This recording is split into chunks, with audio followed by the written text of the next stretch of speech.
byayogedde nze nandizambye nti tufunye omukisa kubanga biseera ebisinga tubadde tubeera n'omukulu nga tabeera sikiriya nnyo nga tali mulambulukufu bulungi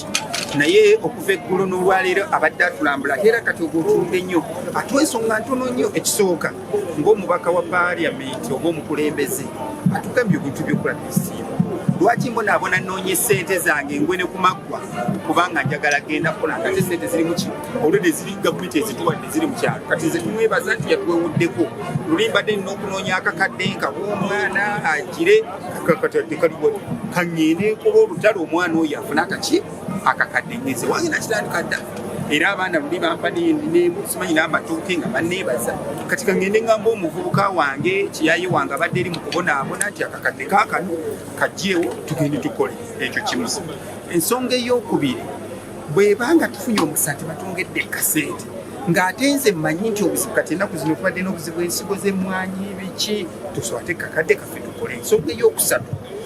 twasanyuse nnyo abamu kubanga luli twayinga tukayana tubagamba bannange BDM eno temumusiba mu kintu kino mujjukira ebintu bye batuwa enterprises ezasooka nga zisiba eri omuntu ye ayagala mbuzi kwatamugamba tomula mbuzi BDM si wa mbuzi katulabye abantu nti bwenafuna nendima kaso sizoni nenzijjamu sente nengula endigo eyo teyaliko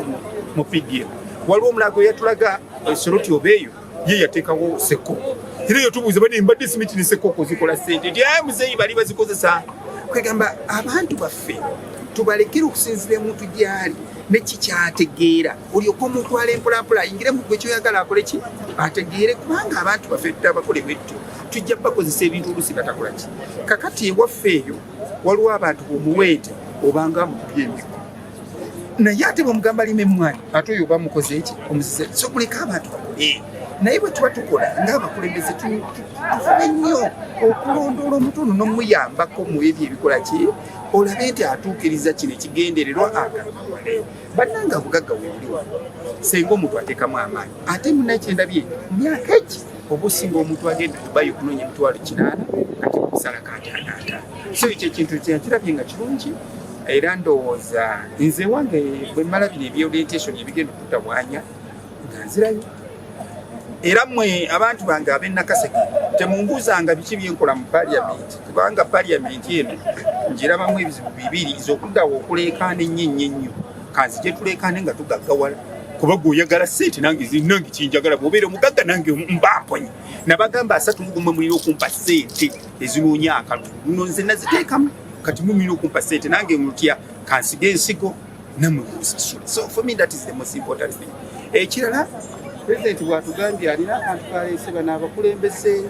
omanye ennaku zino abamu baagala nnyo okubeera simanyi baminisita ebyo nabyo abalala mpulira eyo bali eyo bakayana abalala basiba basaba abalala baloga naye bw'atugambye bwe najjewo ngenda kugoba nze nkubye mu abantu abamu bw'afuna obwa minisita alowooza atuuse ku Katonda batuwa obwa minisita okuyamba ku President okusobola okukola omulimu gwe kakati kino kitegeeza bw'abanga omukozesa akuwadde omulimu n'ogaana okugukola oyo omukozi tomugoba so kati kiri mu sitaani era olwaleero muzeeyi ansanyusizza abadde tubadde kati ne rio President abadde mukambwe bw'agambye enkooye n'okukwasa abantu ki bano bakosa obugalo ngalo bunani puliizi muzeeyi teekako giravuzi ezikaluba jjako giravuzi eŋŋonvu otuteeke ku bunkenke oba otulagire tusobole okukola ate naawe bw'olabira ddala nti mu butuufu kyofa baagala kumpa bwa minisita naye ebintu ebyo beera wakisa wejjemu bamuwoona omulala anaasobola okukola ki mulimi kulowooza nti obwa minisita showbiz ne tugenda n'otambula nga batugulira abamu ndaba batambula n'obugombe obwa minisita kuweereza so kati mbeegayiridde mabagenda ofuna ebifo obifune nga mukimanyi nti kati tulina okuweereza abaki abantu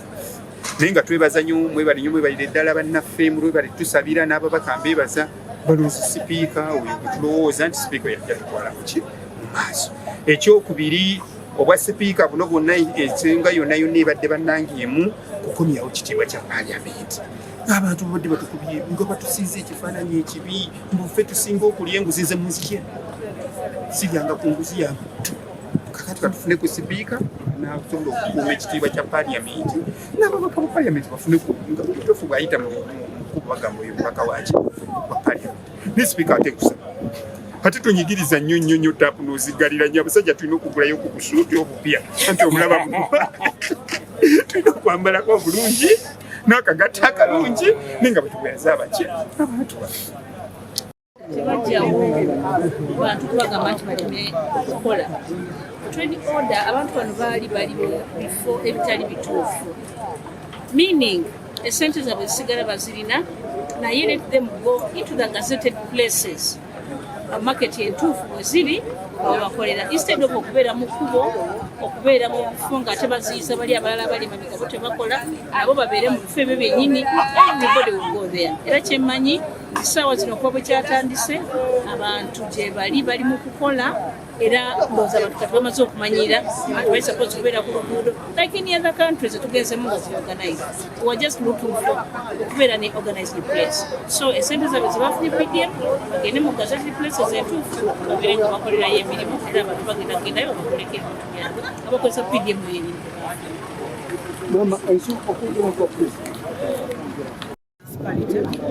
Parliamentary y'ekumi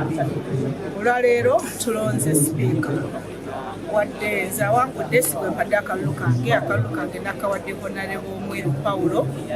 naye tetuwangudde mukimanyi bulungi mwena nti namba y'ababaka ba Parliament aba opposition ntono tesobola kutuwanguza naye era tukoze statement actually tusanyuse nnyo omulundi okuwedde omubaka Parliament opposition yesimbawo Honorable Ssemujju obululu bwe yafuna nga tebuliflectinga namba ntuufu ya opposition but this time round tufunye enamba obululu bwe tusuubira bwennyini okuva mu opposition tetubadde disappointed nti bamemba baffe bonna bakoze ekintu ekituufu omubaka wa Parliament Honorable Both simutegeera nnyo simumanyi nnyo naye tugenda kumutunuulira ffe ng'essiga erya Parliament erya legislature twagala okulaba sipiika waffe nga yeetengeredde nga tawuliriza tasalawo okusinziira ku executive kyemulagiridde Honorable Anita musuubiddwa ambadde n'ekibuuzo kye mu Parliament ewedde ku mukolo ogumu yagamba yali agenda ku walloping actually yagamba we swallowed the opposition members in the 11th Parliament and in the 12th Parliament we shall not only swallow them but we shall wallop them ambadde n'ekibuuzo kye naye kyennaku nti tasobodde kudda twagala kubeera na bwenkanya ffe naddala aba opposition tumanyi tuli batono bayinza okutunyigirizaamu naye twagala honorable speaker both abeere mwenkanya awulirize saidi zombi entebe gyatuddemu ya chairperson wa house wa Parliament twagala atuwulirize abeere fair naye ateeke nnyo into consideration ensonga ezinyigiriza bannayuganda kirungi nti akoze commitment olwaleero nti tagenda kubeera corrupt nga bwe kubadde ku baspeaker abalala katulinde tulabe challenge balina aba NRM nti batuukaawo n'ebigendera birala naye bamaliriza ate nga bagoberedde amaloboozi agava mu masiga amalala gakulembera gavumenti so let us wait and see. All it wasn't justifiable to the Ugandans. My response cannot be a prejudice to the court processes going on. But all in all, selective prosecution is one thing which is not good. It ought to have been a unanimous agreement that if an office has held, the entire system needs to be investigated. Nevertheless, we await to see how far the investigation will go and how many people will be investigated, and the results need to be publicly declared so that we know the consequences of participating in the corruption cases or mismanagement of public offices. This is an indication, actually it is a testament that we are ready to fight corruption. As such, it should not be a selective prosecution. It must be actually a uniform kind of approach that should touch everybody so that Uganda will rest at peace, knowing that if the big crocodile in water can be prosecuted, meaning the fish are not there. But because of the institution of Parliament, the challenges which I may use,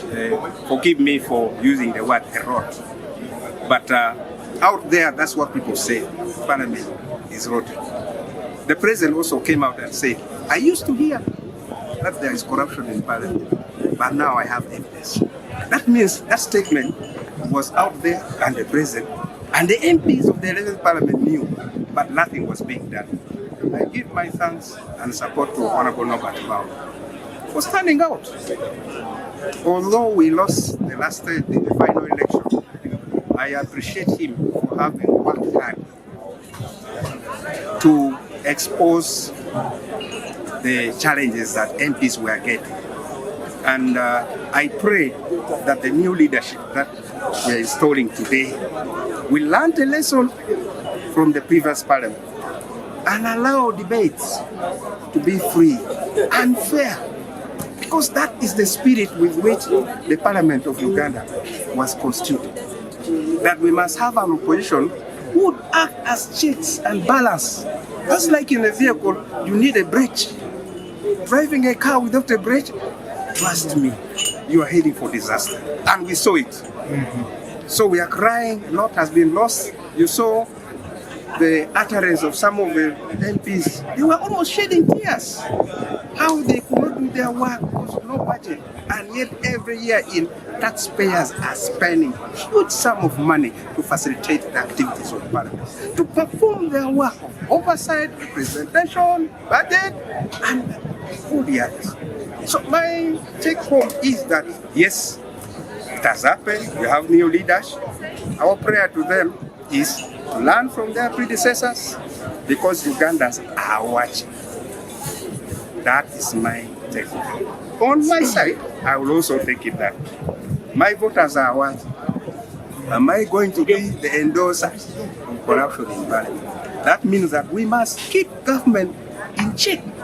in terms of the projects that have been funded. We follow them up, our communities, to ensure that value for money is achieved and our Ugandans get the services they so much deserve and pray for. Right, thank you. A lady, because a man without a lady is is not a true man. And a home without a lady is not a home. It becomes very cold. That's why I insisted that this Parliament and the top offices of the Parliament, without any lady, it's going to be very cold. But my prayer is that what we have heard from the Right Honourable Speaker of Boss, he gave his maiden speech very well. Let him stick to it. Ugandans deserve better. Uganda is so endowed with a lot of resources that we should never even have any of our child left home because of tuition, because of school fees. All the school-going age should be in school education. And our young people, the youth, should not even be without jobs. How I wish champagne could just be used to let Ugandans love Uganda. Especially those who go up with their the top cream of Uganda. Our students, those who are usually taken to the university, should still first go be oriented in champagne for love of the country. And leaders should be given orientation for love for the country. When we want indoctrination, it should not just be done in champagne. It should be done elsewhere. I wanted champagne to be an institution for all of us, but we leave it at that. We need to go back to a drawing board and see. I talked a bit about speakers. We have speakers from both sides, from both the government side and the opposition side. That will eliminate corruption a lot, because each one of them fears the other one. This is in